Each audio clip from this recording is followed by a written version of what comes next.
Hello friends, আজ আমরা শিখব সফট ব্রাউন স্মোকি আইস, যা কিনা ডে বা নাইট মেকআপ বা যে কোনো ড্রেসের সাথে খুব ভালো করে ম্যাচ করে।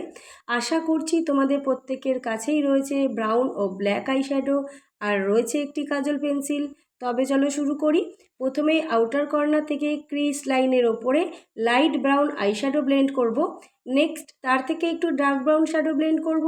এরপর আপার ওয়াটার লাইন এবং ল্যাশ লাইনে কাজল লাগিয়ে তা খুব ভালো করে স্মাচ করব এবং তার ওপরে ডার্ক ব্রাউন শ্যাডো খুব ভালো করে ব্লেন্ড করব।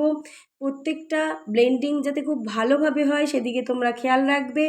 এরপর লাইট ব্রাউন আইশ্যাডো নিয়ে ওভারঅল আইলিডে আলতো করে স্মাচ করে দেব।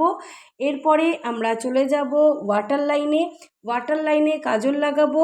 তারপর আমরা ডার্ক ব্রাউন শ্যাডো দিয়ে তা স্মাচ করব। তারপরে নেব লাইট ব্রাউন শ্যাডো। এভাবে পুরো আই মেকআপটাকে কমপ্লিট করব। Thank you for watching. Please subscribe my channel and press the bell icon. এবং আশা করি তোমরা প্রত্যেকেই কমেন্ট করবে। Thank you.